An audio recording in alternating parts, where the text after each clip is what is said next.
Et plus j'en apprenais, plus je réalisais qu'on m'avait menti. On nous apprend à aller à l'école, à obtenir un diplôme, à trouver un emploi, pour pouvoir ensuite trouver un emploi et gravir les échelons de l'entreprise. Mais les riches ne font pas ça. Les gens riches ne travaillent pas pour gravir les échelons de l'entreprise, ils travaillent pour. Je pense qu'il faut avoir un rêve. L'école de la grandeur. Vraiment? Ouais. Veuillez accueillir Lois House. Quelle est la grande chose que vous souhaiteriez que tout le monde sache à propos de l'argent avant de commencer à en gagner? Oh, mec. Eh bien, cela revient, je suppose, à l'essentiel, car la plupart d'entre nous, moi y compris, je n'ai jamais rien enseigné, rien sur l'argent. On nous dit d'aller à l'école, d'obtenir un diplôme, de trouver un emploi, et maintenant vous comprenez. Et puis, ce qui arrive à la majorité des gens, c'est qu'ils se retrouvent fauchés. Vous finissez par avoir des difficultés financières et vous ne comprenez jamais pourquoi. La première chose est donc la suivante. Que souhaitez-vous accomplir financièrement dans votre vie? Et puis, vous devez sortir et le découvrir vous-même parce que malheureusement, l'école ne vous apprendra jamais ce genre de choses. Donc vous n'avez pas appris cela au lycée, à l'université du Michigan ou dans aucune école de droit qui ne vous a pas appris ce genre de choses. J'y suis allé, jusqu'au lycée. J'ai fait des études universitaires, j'ai fait des études supérieures d'1 an, puis j'ai fait des études de droit et je n'ai jamais rien appris sur l'argent. Je n'ai jamais rien appris sur la budgétisation. Je n'ai jamais rien appris sur la création de richesses. Je n'ai jamais rien appris sur l'investissement de mon argent. De l'argent, et je n'ai jamais rien appris sur les revenus passifs. Ouais, me voici aujourd'hui avec un diplôme en droit et je n'ai pas travaillé un seul jour en tant qu'avocat. Pourquoi pas? Eh bien, cela n'a pas de sens pour moi, financièrement. Et ce n'est pas mon but. Donc, vous savez, j'ai grandi dans une maison indienne traditionnelle. Médecin? Avocat? Eh bien, pour moi, j'avais 2 options, médecin ou échec. Ce sont les 2 options qui s'offraient à moi. Mes parents sont des immigrants originaires d'un État indien appelé Pendjab. Et mes parents sont arrivés aux États-Unis avec très peu de choses. Et donc, vous savez, j'ai vu mes parents travailler d'arrache-pied chaque jour. Si mon père avait un samedi et un dimanche de congé, c'était considéré comme un long week-end.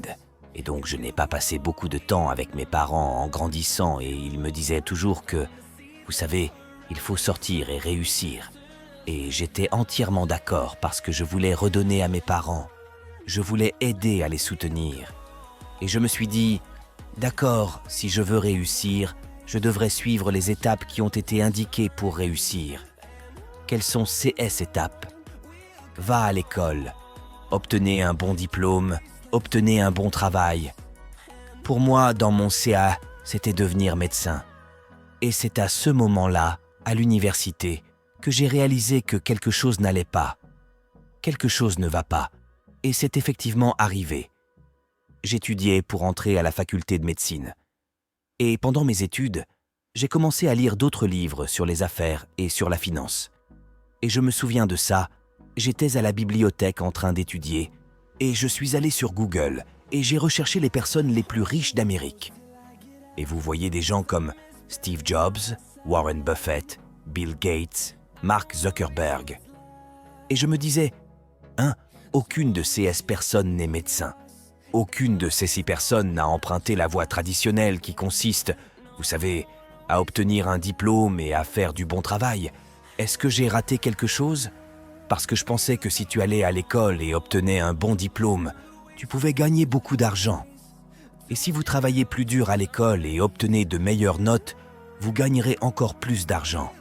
Je pensais donc que c'était directement lié. Vos notes, vos revenus. Et c'est à ce moment-là que j'ai commencé à remettre les choses en question. Et j'ai réalisé, peut-être que ce n'est pas bien. Et à mesure que vous commencez à descendre de plus en plus profondément dans le terrier du lapin, vous commencez à réaliser, oh mon Dieu, tout ce qu'on m'a dit est un mensonge.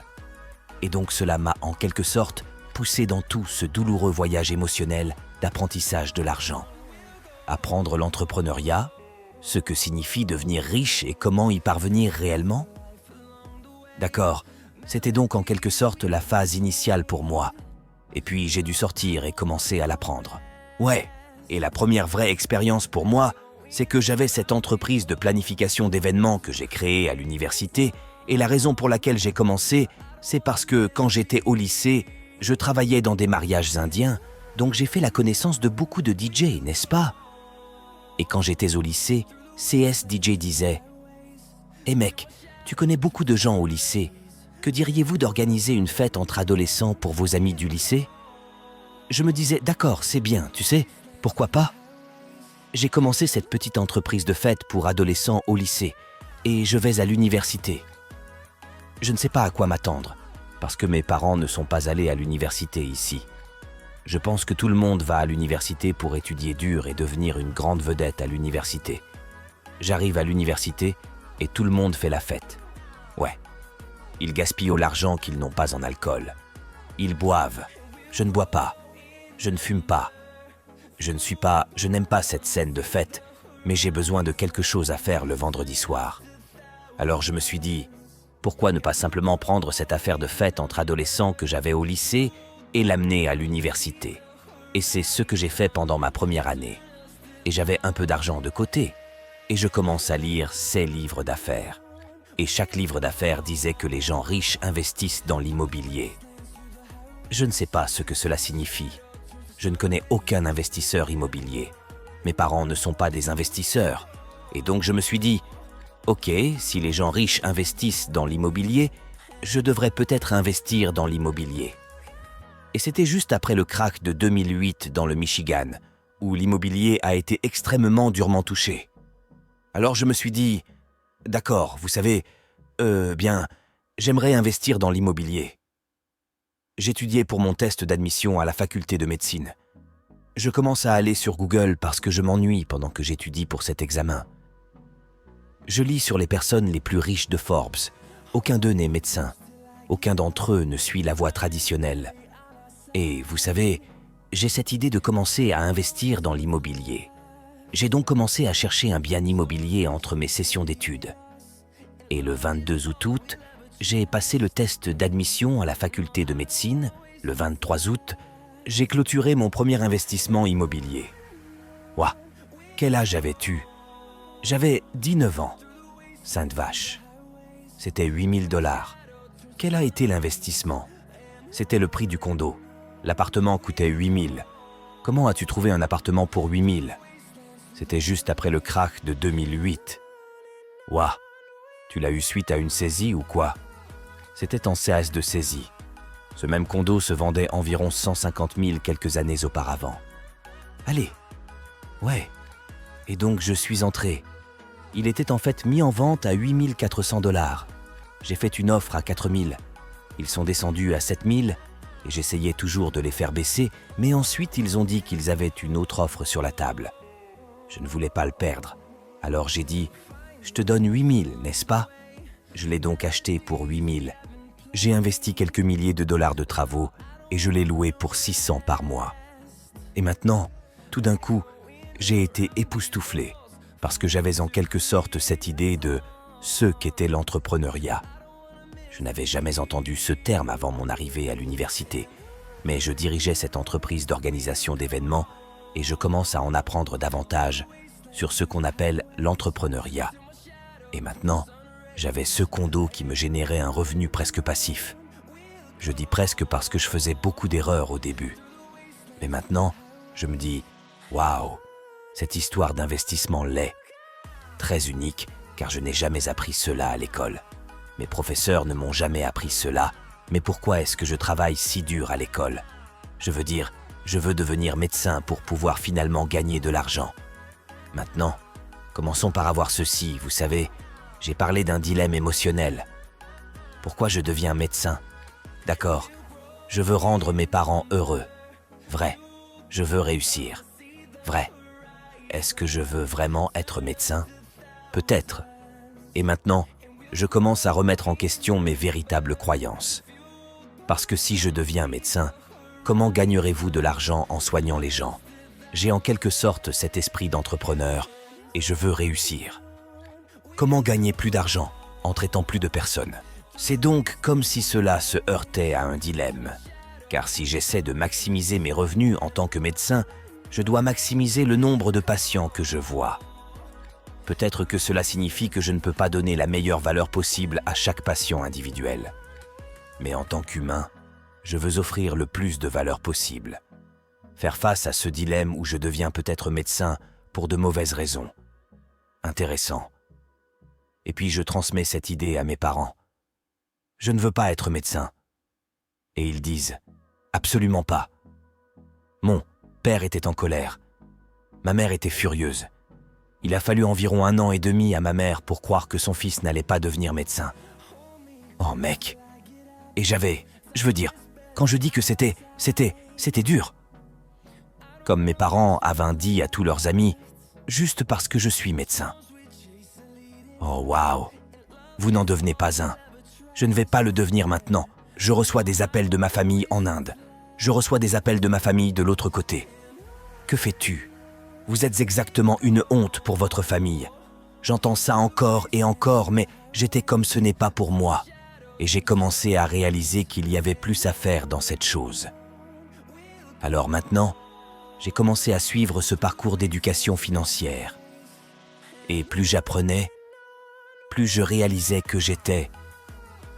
On nous a appris à aller à l'école pour obtenir un diplôme et trouver un emploi afin de pouvoir ensuite trouver un emploi et gravir les échelons de l'entreprise. Mais les riches ne font pas ça. Les gens riches ne travaillent pas pour gravir les échelons de l'entreprise. Ils travaillent pour posséder l'échelle de l'entreprise. Je n'avais même pas réalisé que tu pouvais faire ça. Maintenant, vous pouvez gravir les échelons de l'entreprise et travailler pour en devenir propriétaire en même temps. Mais c'est un état d'esprit différent, n'est-ce pas? La plupart d'entre nous apprennent à obtenir ce diplôme pour pouvoir faire une chose: grimper les échelons de l'entreprise, gagner un salaire plus élevé. Mais si vous ne comptez que sur votre salaire, vous n'êtes qu'à un pas de la faillite. Parce que si vous perdez votre emploi, quelque chose vous arrive, vous ne pouvez pas travailler ou votre entreprise fait faillite. Vous avez perdu votre salaire et maintenant vous n'avez plus aucun revenu. Et maintenant, vous êtes à la recherche d'un emploi, vous avez peut-être quelques économies pour vous aider à prendre soin de vous. Ou si vous n'avez pas économisé et que vous dépensez tout le temps pour des choses et que vous n'avez aucune épargne, alors vous êtes vraiment foutu.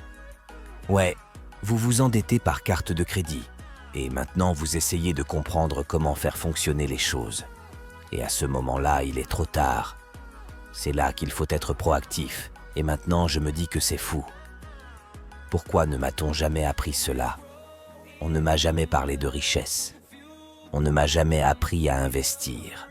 On ne m'a jamais enseigné ce genre d'éducation financière, mais pourquoi ne nous l'enseigne-t-on pas ? Et c'est à ce moment-là que j'ai réalisé qu'il était très rentable de maintenir les gens sans éducation financière. Il est rentable de maintenir les gens dans la pauvreté. Intéressant. Qu'est-ce que c'est ? Selon vous, quel est le principal système qui maintient les gens dans la pauvreté ? Ensuite, cela se résume à tellement de choses différentes. Les banques. Profitez lorsque vous n'avez pas d'éducation financière, parce qu'ils vous permettront d'économiser de l'argent à la banque. Ils vous maintiendront dans l'endettement des consommateurs. Si les banques suivaient leurs propres conseils, qui est d'économiser de l'argent. Les banques perdraient de l'argent si vous déposiez 1 000 $ à la banque. L'argent que vous avez déposé est un passif pour la banque et un actif en quelque chose qui met de l'argent dans votre poche. Un passif est quelque chose qui enlève de l'argent de votre poche. Ainsi, lorsque la banque a votre argent, vous c'est un passif pour elle. Ils veulent s'en débarrasser le plus rapidement possible. Et pour ce faire, ils le prêtent parce que c'est un investissement pour la banque. Ils ne veulent pas conserver des liquidités, mais ils veulent que vous économisiez votre argent. Vous voulez à vous de leur donner de l'argent et de le laisser là, et qu'arrive-t-il à votre argent ? Pendant qu'il est là, il perd de la valeur à cause de l'inflation chaque jour. Chaque jour où vous gardez votre argent à la banque, vous devenez plus pauvre. Chaque jour aujourd'hui, c'est drôle. J'ai fait une vidéo à ce sujet en 2016. C'était ma première vidéo à devenir virale. On l'appelait « Vous êtes assuré de faire faillite si vous faites cela » et je parlais d'une inflation de 2 à 3 %. Si vous gardez votre argent à la banque, tu es fauché chaque jour. Maintenant, nous sommes à 8,5%. Et maintenant, les gens commencent à réaliser « Waouh, cette inflation est un vrai problème. » Et donc maintenant, lorsque vous gardez votre argent à la banque vous paie 0,01%. Peut-être 0,5% si vous avez de la chance et qu'il vous prête à 5%, 6%. Et donc la banque ne veut pas garder l'argent et les économies parce que c'est un passif pour elle. Elle veut que vous continuiez à dépenser de l'argent sur sa carte de crédit parce que maintenant ils gagneront 18 à 25% d'intérêt. Chaque fois que vous dépensez $1, waouh, les gouvernements veulent que vous soyez sans instruction financière. Parce que quand vous n'êtes pas instruit financièrement, devinez quoi? Vous êtes un employé et vous êtes un consommateur qui paie les impôts les plus élevés, les employés et les consommateurs. Tout le monde sait que les riches ne paient pas d'impôts. Cela met les gens en colère, mais souvent, nous ne comprenons pas pourquoi. Et nous nous mettons en colère contre les mauvaises choses et pour les mauvaises raisons. Ouais. Mais plus vous gagnez d'argent en tant que propriétaire d'entreprise, jusqu'à ce que vous deveniez ultra riche, j'ai l'impression que vous dépensez beaucoup d'impôts. Vous êtes l'homme. Et tu sais quoi? Et il y a beaucoup de choses que vous pouvez faire légalement. Pour payer moins d'impôts, et il existe différentes manières d'investir votre argent pour payer moins d'impôts. Je vais donc vous donner quelques exemples. Commençons par cet évitement fiscal et évasion fiscale sont deux mots similaires avec deux résultats très différents. C'est l'une des premières choses que vous apprenez dans les écoles de droit. L'évasion fiscale est illégale. Oui, tu vas en prison. Oui, l'évasion fiscale est légale. Et puis, vous êtes détesté pour cela. Mais c'est ainsi que cela fonctionne. Mais vous respectez les règles du système. Et si vous apprenez le code IRS, c'est le livre de règles.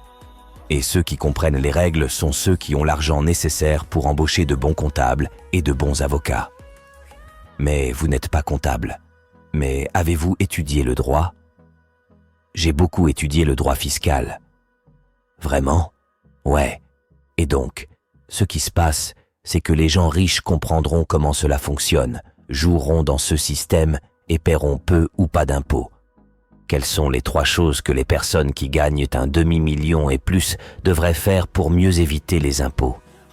Alors commençons par, disons, je vais supposer que vous avez soit une sorte de revenu propre, soit que vous êtes un arnaqueur secondaire, soit que vous êtes propriétaire d'une entreprise. Oui. Donc, si vous gagnez un demi-million de dollars, supposons que ce soit un profit. Vous êtes imposé sur le revenu. Donc, si vous retirez un salaire, il sera imposé. Maintenant, la question est, qu'est-ce qu'une déduction fiscale? La meilleure question est de savoir comment faire de quelque chose une déduction fiscale, car tout peut être une déduction fiscale, si vous savez comment en faire une déduction. C'est donc la question que vous devez vous poser, car si vous n'avez pas de revenus, vous n'avez pas de revenus. Je n'ai pas de taxes, n'est-ce pas? C'est donc ce que font les gens riches. Je vais donc vous donner un exemple de cela, puis je vais vous montrer comment les gens peuvent le faire à une échelle potentiellement plus petite. Elon Musk est probablement le plus grand exemple. Bien sûr, il n'a jamais reçu de salaire pour courir et posséder Tesla. Il a été payé en stock options. Donc, CES options d'achat d'actions étaient juste avant même qu'elles soient publiques. Je pense que c'était à peu près à l'époque où elles étaient publiques ou peut-être un peu avant. Mais il obtient des options d'achat d'actions depuis longtemps. Bien sûr, mais les options d'achat d'actions qu'il a obtenues ou qu'il a obtenues à l'origine étaient à $6 par action. Ainsi, lorsque l'action est montée à $1000 par action et qu'il a reçu des millions de CES options d'achat d'actions, il a maintenant sur papier beaucoup d'argent. Mais l'argent n'est pas sur son compte bancaire. Donc ce qu'il fait, c'est qu'au lieu de le vendre et d'avoir un revenu, il va à la banque et dit « Bon, j'ai ces stock options qui valent des milliards de dollars. Et si tu m'accordais un prêt à 3, 4, 5% d'intérêt ?» Aucune banque ne dira non à cela parce que la valeur de cela représente tellement des milliards de dollars. Je veux dire, vous pouvez réduire le nombre, mais aucune banque ne dira non. Il prend ce prêt. Il paie 3 à 4 à 5% d'intérêt et si son entreprise grandit, la valeur de ses actions augmente de 6%. Il vient de réaliser un bénéfice là-dessus. Il n'a pas eu à retirer d'argent, n'a jamais pris de revenus, ne paie pas d'impôts et est maintenant capable de dépenser son argent en vivant gratuitement, en achetant ce qu'il veut, en vivant riche et en ne payant pas un centime d'impôt. Il n'a donc pas eu à le faire. Vendez n'importe quelle action parce que si vous la vendiez, il paierait un impôt sur le revenu dès que vous la vendez. Au lieu de cela, vous obtenez un prêt de la banque et vous n'avez pas à payer d'impôt sur ce prêt lorsque vous obtenez un prêt hypothécaire. Vous contractez une dette, c'est une dette. Ce n'est pas imposable, ce n'est pas un revenu. Si vous refinancez votre maison, ce n'est pas un revenu. C'est de l'argent liquide que vous avez en poche, mais ce n'est pas un revenu sur lequel vous êtes imposé sur le revenu. Alors maintenant, votre travail en tant que propriétaire d'entreprise est stratégique. Comment n'avez-vous pas de revenus maintenant? Vous pourriez bien dire, j'ai besoin d'argent pour dépenser, c'est sûr. Bien sûr que oui. Mais comment pouvez-vous désormais utiliser stratégiquement vos revenus pour financer votre style de vie? Encore une fois, il faut que cela soit conforme aux règles. Alors parlez à un conseiller fiscal. Mais maintenant, après la pandémie, l'une des choses que l'administration présidentielle veut faire, c'est encourager les gens à manger au restaurant. Manger au restaurant parce que les restaurants ont été si durement touchés par la pandémie. Devinez quoi? 6 choses sont des déductions fiscales contre mon entreprise. Je travaille ici quand vous êtes entrepreneur. Tout est travail. Mais la question est la suivante. Comment dépenser votre argent de manière à bénéficier d'une déduction fiscale? Mais vous devez être intelligent ici parce que vous ne voulez pas dépenser 500 000 $ pour ne pas avoir à payer 150 000 $ d'impôts, n'est-ce pas? Comme mon comptable, qui m'a appelé l'année dernière et m'a dit « Respire ». Vous devez sortir et acheter un wagon G. J'ai dit quoi? Je ne veux pas acheter un wagon G. Pourquoi? Il a dit, tu sais, il y a cette déduction fiscale qui dit que si vous achetez une voiture lourde, elle est toujours en vigueur à l'heure actuelle. Si vous achetez une voiture lourde, vous pouvez déduire jusqu'à 100% de la valeur de ce véhicule dès maintenant. Vraiment? Et parce que vous êtes un influenceur, vous pouvez potentiellement affirmer qu'en tant qu'influenceur, vous avez besoin d'un G-Wagon pour vous aider à soutenir votre style de vie. Le code des impôts le permet. Et je me suis dit, eh bien, je ne veux pas dépenser 150 000 pour une voiture dont je n'ai pas nécessairement besoin, juste pour pouvoir économiser, disons simplement 50 000 $ sur CES Tax.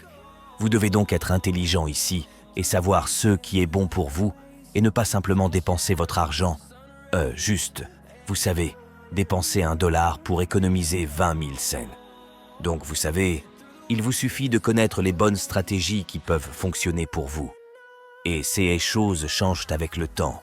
C'est pourquoi la meilleure chose que vous puissiez faire est d'embaucher un comptable fiscaliste, un conseiller fiscal, quelqu'un qui ne se contentera pas de déclarer vos impôts, mais quelqu'un qui vous guidera. Et dites, très bien. Vous savez, voici certaines choses pour lesquelles vous pourriez potentiellement dépenser votre argent. Voici où il y aura plus d'avantages à venir cette année. L'année prochaine, les choses que vous souhaitez faire. Il y aura donc des moments où il sera plus avantageux pour vous de dépenser de l'argent. Il y aura des moments où il sera plus avantageux pour vous de gagner de l'argent. Et vous savez, tout cela n'est qu'un jeu et c'est ce que les gens riches comprennent. C'est tout un jeu. Et beaucoup de gens détestent ça. Oh, cette personne ne paie pas d'impôts. Cette personne ne paie pas d'impôts. Mais en fin de compte, ceux dont vous devez vous souvenir, c'est quelqu'un d'autre qui a écrit le code des impôts. Ouais. Tout ce que les gens font, c'est essayer d'apprendre. D'accord, voici ce qu'est le code des impôts. Que dois-je faire? Et vous savez, et puis vous entrez en quelque sorte dans d'autres questions philosophiques. Qui va faire mieux avec 100 000 $, le gouvernement ou moi? Si j'ai 100 000 $ en poche, je peux embaucher 1 ou 2 employés. Le gouvernement va, vous savez, dépenser cet argent là où il le dépense. Et ces quelques centimes finiront par servir à aider les gens. Absolument. Ouais, donc tu as commencé à t'occuper de l'immobilier très tôt. Êtes-vous toujours un investisseur massif dans l'immobilier? Quelle est votre approche à ce sujet maintenant? Ouais, c'est donc une question intéressante que vous avez posée surtout juste après la question fiscale. L'immobilier est donc l'un des meilleurs jeux fiscaux pour les investisseurs. C'est l'une des raisons pour lesquelles les gens fortunés aiment investir dans l'immobilier, car non seulement vous pouvez obtenir des liquidités, mais vous bénéficiez également d'avantages fiscaux. J'ai commencé à investir dans l'immobilier à l'âge de 19 ans à la suite à un accident. J'ai enduré beaucoup de souffrances. Je me souviens quand j'ai dit à mon père pour la première fois « Hé papa, je veux investir dans l'immobilier ». Il disait « Tu es stupide, allez étudier, devenez médecin ». J'ai donc commencé à investir dans l'immobilier et j'ai continué à acheter des maisons. Et je me souviens, parce que je m'en souviens juste après le krach de 2008, j'achetais des maisons pour environ 30 000 $ dans de bons quartiers. D'accord, je me souviens que les prix des maisons ont grimpé jusqu'à 50 000 $ et je me suis dit que c'était beaucoup d'argent pour une maison. Je ne connaissais rien d'autre, n'est-ce pas? C'est tout ce que j'ai vu. Et donc pour moi, j'étais comme si c'était cher. Mais j'ai continué à acheter et j'achète toujours, mais pas autant qu'avant parce que maintenant je travaille sur quelques autres entreprises. Et donc, ce que je réalise est acceptable lorsque j'investis mon argent dans l'immobilier. Mon objectif est d'obtenir un retour en espèces de 7% sur mon argent. Cela signifie que pour chaque dollar que j'investis, je veux récupérer 700 dans flux de trésorerie. Un cash flow positif chaque année. Si j'investis 100 000 $, je veux 7 000 $ de profit chaque année. Eh bien, je suis un entrepreneur, n'est-ce pas? Je travaille donc sur plusieurs sociétés différentes, dont Market Briefs. Et donc, maintenant je me trouve dans cette position où, que dois-je faire avec cet argent? Je peux prendre cet argent, le placer dans l'immobilier et obtenir un retour sur mon argent de 7 à 8%. Ou je peux le mettre dans Market Briefs, ce qui serait une déduction fiscale plus importante parce que maintenant, vous savez, si je dépense de l'argent en publicité, je dépense de l'argent en marketing, j'embauche plus d'employés, nous avons un bénéfice plus petit, mais ensuite je peux faire croître l'entreprise bien plus vite que 7% par an. Donc, ce que je fais maintenant, c'est investir une plus grande partie de mon argent dans des informations sur le marché, car c'est quelque chose qui me passionne énormément. Comme j'aime l'immobilier, j'aime revitaliser les maisons et les bâtiments et contribuer réellement à la construction des quartiers grâce à cela. Mais les informations sur le marché ont une toute autre réalité, dans le sens où nous rendons l'actualité financière accessible parce que, vous savez, je n'ai pas grandi en connaissant l'argent et CNBC avait l'air cool, mais je n'ai jamais rien compris à ce qui se passait là-bas. Ils utilisent tous ces termes déroutants. C'est donc le moyen de rendre l'éducation financière et ce qui se passe avec l'argent plus accessible aux gens parce que je me rends compte à quel point c'est important pour moi, parce que plus je parle aux gens, plus les gens écoutent ce que je dis, plus j'entends « Oh mon Dieu, j'aurais aimé apprendre ça quand j'étais plus jeune, comme si je me connais aussi ». Et donc c'est comme si c'était important pour moi d'aider à faire passer ce message parce que c'est tellement nécessaire. Vous savez, nous parlons en particulier des déserts alimentaires de Détroit où il y a des zones où les gens ne peuvent pas avoir accès à une nourriture saine. Mais cet argent déserte ce désert d'éducation financière. Est-ce si répandu qu'aucun de nous ne peut penser à l'argent et cela me met en colère parce que si je n'avais pas accidentellement commencé à lire ces livres d'affaires, si je n'avais pas accidentellement commencé à investir dans l'immobilier, je serais dans un endroit complètement différent, tu sais. J'ai beaucoup d'amis qui sont médecins maintenant. Ils travaillent d'arrache-pied. Ils paient également les impôts les plus élevés. Ils essaient également de trouver comment subvenir à mes besoins, car lorsque vous devenez médecin, vous gagnez un bon salaire. Mais devinez quoi? Maintenant, vous avez de gros prêts étudiants. Vous devez rembourser. Ouais. Et maintenant, bien souvent, tu veux vivre ce style de vie de médecin. Tu veux avoir le wagon G, tu veux avoir le Ranger, tu veux avoir la belle voiture. Et laissez-moi, je veux ajouter sur ce point, parce qu'en ce qui concerne les prêts étudiants, vous savez, nous parlons de qui avez-vous confiance, d'où obtenez-vous vos informations, n'est-ce pas? Absolument. Absolument. Tout le monde, le système dit d'aller à l'école, d'obtenir un diplôme. Si nous n'avons pas d'argent pour obtenir un diplôme, que faites-vous? Obtenez des prêts étudiants.